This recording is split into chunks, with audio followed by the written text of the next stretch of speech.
Welcome to our distance learning program wherein you can acquire knowledge and learn about different subject matters even though you're at home and just watching this video. So I am your instructor for today, Adeline Chen, and together with me are my colleagues, Ms. June and H. Avedra and Mr. Harvey Elorde. So to start with, let's proceed to our objectives for this lecture.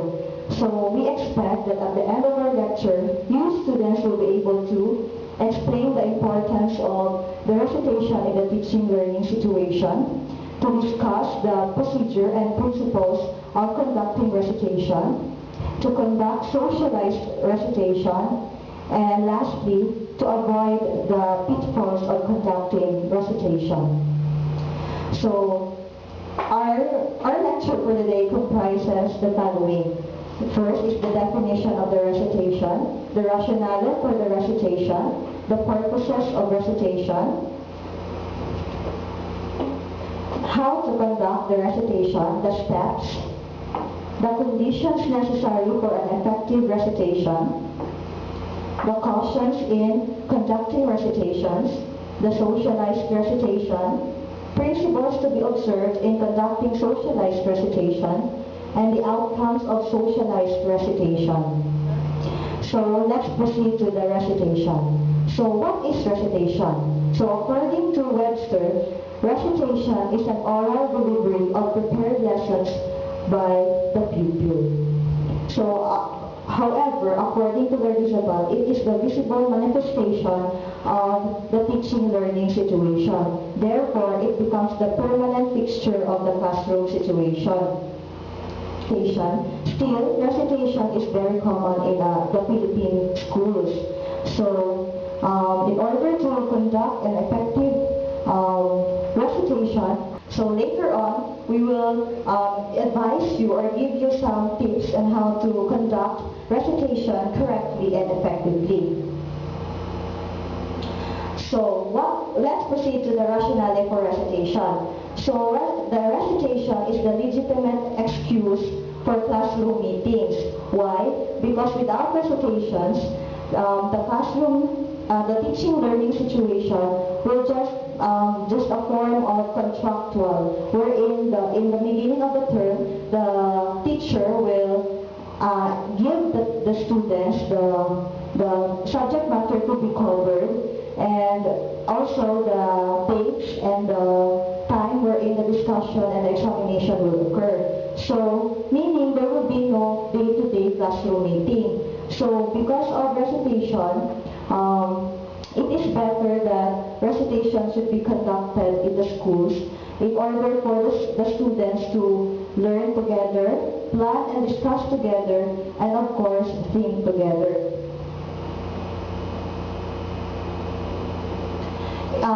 In the form of recitation, also students and teacher can also disagree civilly, and criticisms, especially those that are constructive ones, can be evaluated, accepted, or disregarded as the case may be. Therefore, recitation serves as a living laboratory in acquiring and developing democratic ideals and practices. Also, that is because learning needs no further elaboration through recitation. So we all know that there are many goals of the recitation. We have to develop reflective thinking, creative expression, favorable attitudes and ideals of a social living. So in order to achieve those goals, we should avoid the old type of recitation. So what is this old type of recitation?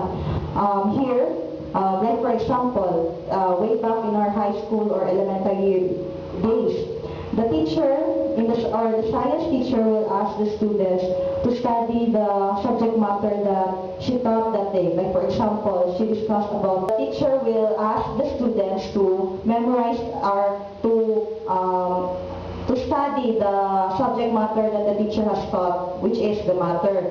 So what the students will do is just simply memorize everything that the teacher taught them that day. Therefore, it is not effective because all that the student have to do is just memorize everything and then give it back to the teacher. So we're now promoting the new type of recitation. So what is it?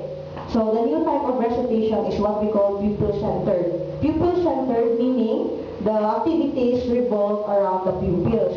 The pupils serve to be the most important factor in the teaching-learning situation. In this way, the student will be able to express their democratic ideas, be able to give their expression or about their opinions about certain phenomenon in our society nowadays. So here, it can develop critical thinking, the problem-solving abilities of the students. Like for example, the teacher will give them the situation like, if ever you will see 100 peso in a classroom, what will you do? Therefore, the students in that case will use their problem-solving abilities on how they will answer that question. Therefore, it is an effective in learning situation. It could be purpose of recitation. So there are 5 suggestions that Lord Isabel have given us. So first is to develop wholesome attitudes essential for effective social living. So we all know that when a person recites, he or she interacts with the teacher in answering the question. Also with the other classmates and students. In this way, they will be able to improve their social living. Next is to provide practice and democratic ideas and processes. So, recitation can help the students to express their opinions about certain matters, like I said earlier. So, they will be able to express their democratic ideas, like for example, what are their opinions about our situation nowadays? Are the corruption, poverty, and like for example, what is their opinion about the death of Cory Aquino and the like. Next is to provide problem-solving activities like the example I given a while ago, the 100 peso coin that was left on the classroom. What will the student be doing? Is she going to give it back to the owner or keep it for his or her own consumption? So next is to encourage freedom of expression and respect for the opinions of others. So through recitation, the students will be able to give their expression about the things around our society nowadays. And also, when the other students are giving their opinions, it will also improve their, we will be able to respect those opinions because we all know that everyone is unique and we have different opinions, so they should respect it. Next is how to conduct the recitation. So first, we have recitation should be well planned and organized because when planning and organizing can make the activities smooth. So next, we have it should be purposive. Of course, a recitation should have a purpose. Recitation is not conducted just for nothing. So there should be a goal, which is for learning.